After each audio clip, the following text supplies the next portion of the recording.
Dancing to the festival. Are we live? Okay. Thank you for joining us in Ontario today for a public scoping meeting for the California Vegetation Treatment Program, or the CalVTP.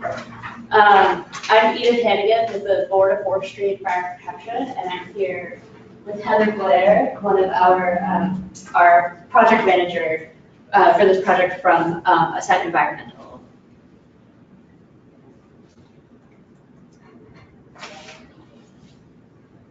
Oh, that was good. Thank you, yeah. So today's meeting is for us to provide information on this proposed CalVTP, to provide information on the environmental review process for the VTP, the CalVTP, and to accept oral and written comments from agencies and interested parties on the scope and content of a new programmatic environmental impact report that's being prepared by the State Board of Forestry and Fire Protection. So some of you may already be familiar with a similar undertaking by the Board of Forestry and Fire Protection, but the board has decided to prepare a new program EIR for a proposed expanded California Vegetation Treatment Program. And for clarity, kind of between the two different iterations of this program, we're calling this one the CalVTP. So this CalVTP will be implemented by CAL FIRE to reduce wildfire risks and avoid or diminish the harmful effects of wildfire on people, property, and natural resources in the state. To counteract decades of fire suppression, the vegetation treatment activities in this program would be designed to reduce fire fuels, improve protection from wildfire through strategically located fuel breaks, and mimic a natural fire regime using prescribed burning. In addition, we have ecosystem restoration activities that would be designed to approximate natural habitat conditions, processes, and values to those, designed to approximate those to those occurring prior to the period of fire suppression. So the PEIR will analyze the potential environmental effects of that proposed program. The CalVTP is one tool intended to help implement Governor Brown's executive order that mandates an increase in the pace and scale of fire fuel treatment programs to reduce wildfire risks. And like I mentioned earlier, this CalVTP will supersede and replace previous draft program EIRs associated with the 2017 and earlier versions of VTP. So there's kind of two sections to this project we're undertaking. There's the CalVTP as a program, and then the CalVTP PEIR. So the CalVTP program is the proposal to treat approximately 250,000 acres annually of non-federal land to reduce wildfire risk or establish more natural fire regimes. The CalVTP PEIR is the analysis of the physical environmental impacts of implementing the projects in the proposed VTP. So there's kind of those two things going on here, the project and then the environmental analysis of the effects of that project. Other programs for fire prevention, like defensible space, building codes, land use decisions, timber harvesting, and other programs work together with the CalVTP to create a more fire-safe California, but we don't address those in this PEIR. I manage or work closely with many of these programs for the board and CAL FIRE. If you have questions about that and how they work together with the CalVTP, I'd be happy to talk to you or give you information for somebody who can help you. But this PEIR is exclusively addressing this vegetation management aspect of fire protection and prevention. Is this yours? Yes, okay. So as Edie mentioned, I'm Heather Blair with Ascent Environmental, and Ascent Environmental is under contract with the Board of Forestry and Fire Protection to prepare the programmatic EIR, and I'm the project manager for that effort. So the CalVTP would be implemented in what's called the treatable landscape. The treatable landscape encompasses the vegetation and habitat types that are suitable for treatment. This is a portion of the 31 million acres state responsibility area. It excludes vegetation types not suitable for treatment, such as aquatic areas and agriculture. So the remaining area, the treatable landscape, is comprised of about 20.3 million acres. So after the suitable vegetation types were narrowed to identify the treatable landscape, CAL FIRE's Fire and Resource Assessment Program, or FRAP, modeled the areas where each of 3 different treatment types could be implemented within the treatable landscape. So as I mentioned, 3 treatment types are proposed under the CalVTP. These treatment types would be implemented on different landscapes depending on local assets at risk, ecological conditions, and other priorities. One treatment type is the Wildland-Urban Interface, or WUI, fuel reduction treatment type. It's focused in areas that are designated as the Wildland-Urban Interface and generally consists of treatments to reduce fuel loads and slow or prevent the spread of fire between wildlands and structures and vice versa. The second proposed treatment type is the establishment of fuel breaks. These are strategically placed vegetation treatment areas that actively support fire control. They could be shaded field breaks or non-shaded field breaks. And the third type are ecological restoration projects. These generally occur outside of the wildland-urban interface in areas that have departed from the natural fire regime as a result of fire suppression. These projects generally focus on restoring ecosystem processes, conditions, and fire resiliency in fire-adapted landscapes.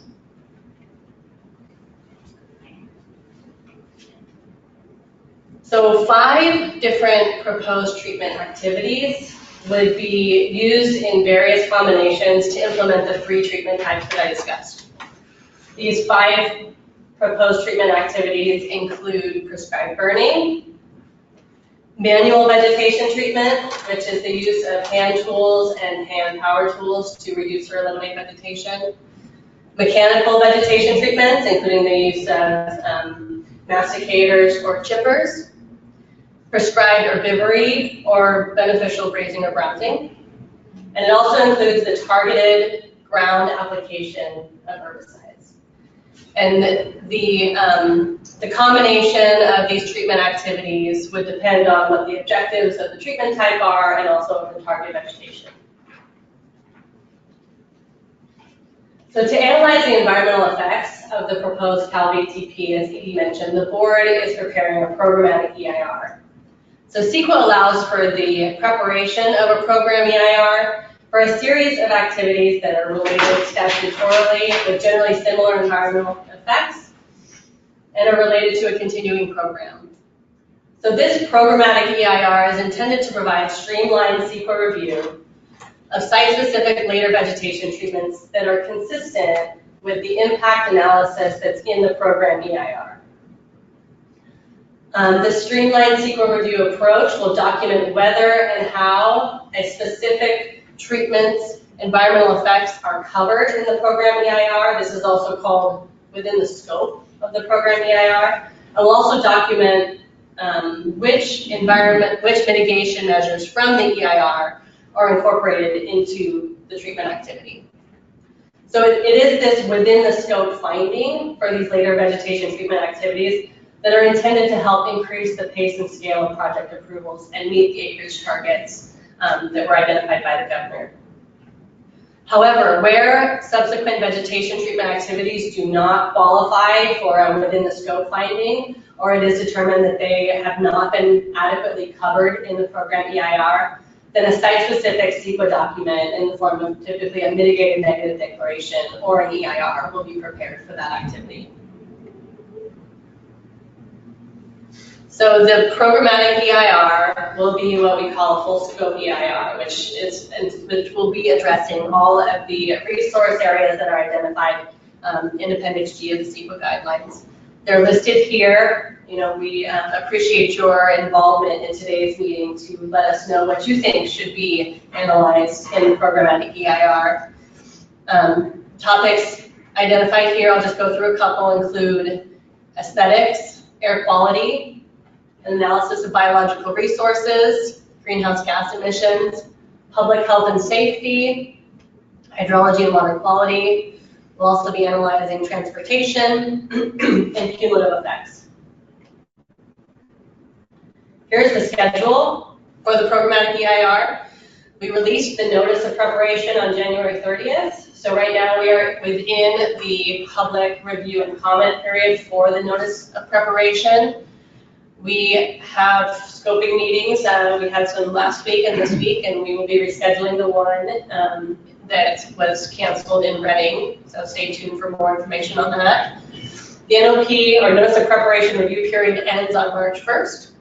And we aim to release the draft environmental impact report for public review by the end of June of 2019, with certification of the EIR by the end of 2019. So if you want to submit comments on this notice of preparation, we're accepting them during the public comment session of these scoping meetings. We also are accepting written comments at this meeting. You can also mail them to me at this PO box in Sacramento, or you can email them to us at calvtp@bof.ca.gov. So for oral comments today, we have speaker cards in the back of the room that we ask you to fill out. Since we're in a smaller room than usual, we'll just call your name and you can speak from your seat, or stand up in the room. We don't have a microphone here for you to kind of a podium. Please speak clearly and state your name and affiliation if you have one. We are recording and transcribing the comments that we receive. We ask that you focus these comments on the environmental issues that you want to see addressed in the PEIR. We ask that you do limit your comments to about 5 minutes or so. And this is an opportunity for us as the preparers of this document to listen to what you want to see evaluated in the document. We're very early in this preparation stage of this program EIR, so we don't have a lot of answers for you about what the environmental analysis might look like, or what mitigation measures might look like. But there's still things that we can change about the program based on people's comments. So this really is an opportunity for you to provide us information and feedback about the direction of this program. Exactly, yeah. Okay. And our comment period closes on March 1st. Yes. Oh, we have a speaker. So that concludes kind of our formal presentation. So we'll move into comment. I do want to clarify, I don't think I did say that we're not accepting written comments via the questions or comments or chat function on the webinar. We want to make sure we keep an accurate kind of log of what people are saying. We found that either written comments via email or mail, or being present at the scoping session was best. And yes, we'll be rescheduling the Reading scoping session for sometime in March. So we'll send out updated information on that. So Mr. Silver, if you would like to.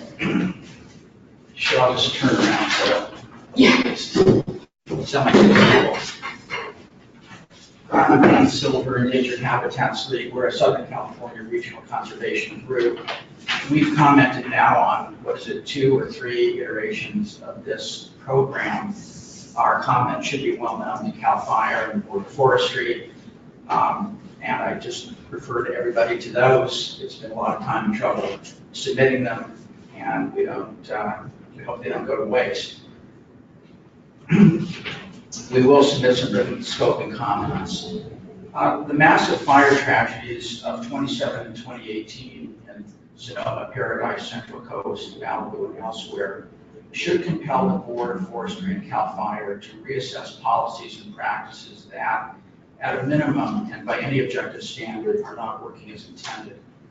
In the scrub systems of chaparral and coastal sage scrub, CAL FIRE's goal of modifying vegetation at a landscape scale distant from communities has not and will not be effective in reducing fire hazard during the wind-driven fires that cause the vast majority of loss of life and property. Such a reassessment should focus first on a house-out approach, recognizing the dominant role of structural flammability and windborne ember transmittal, and secondly, curtailing the irresponsible expansion of the wildland-urban interface with the NOP, which the NOP itself identifies as a driving factor in our fire catastrophes. It is most discouraging that this notice of preparation does not offer evidence that the board or CAL FIRE is learning from experience or changing strategies or addressing the realities of fire in a changing climate.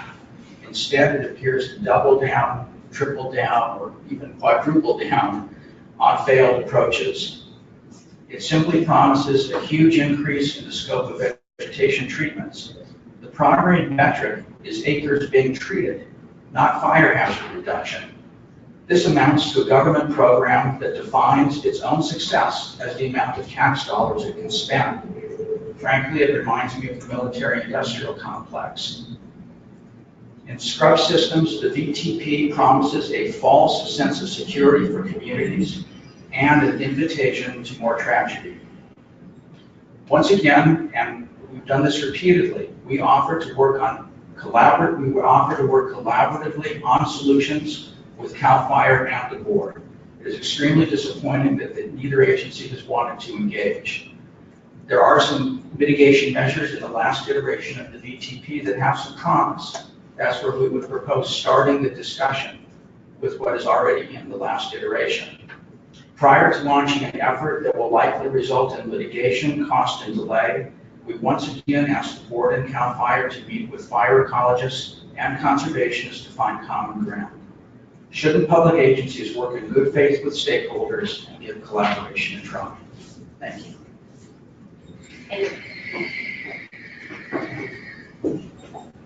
Anybody who wants to talk, here I am. I'll give you my card.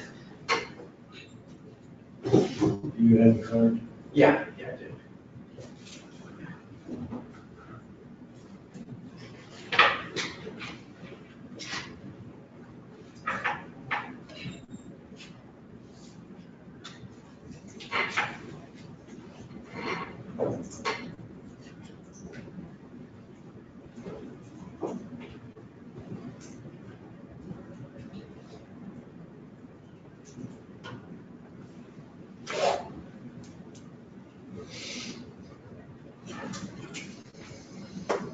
If there's no one else in the room who has comments they want to submit orally at this scoping session, we're going to mute the webinar at this time, and we will unmute when, if and when we have further commenters read.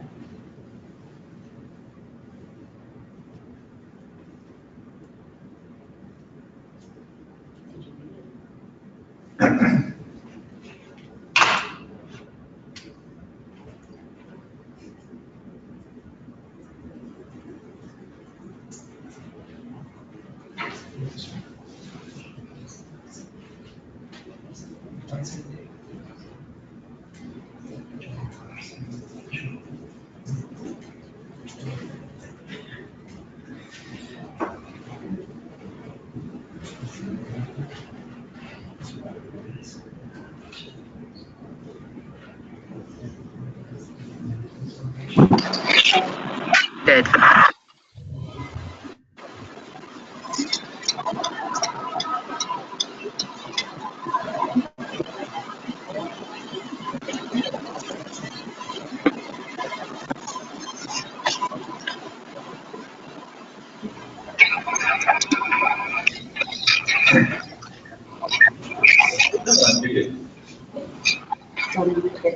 It's unmuted. Back on.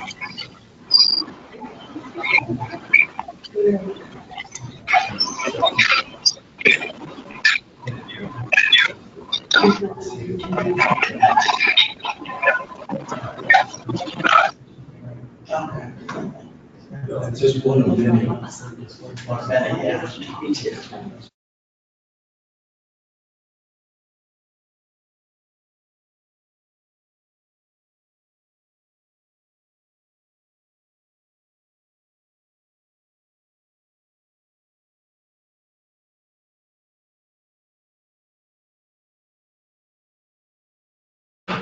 Oh, yeah, hi.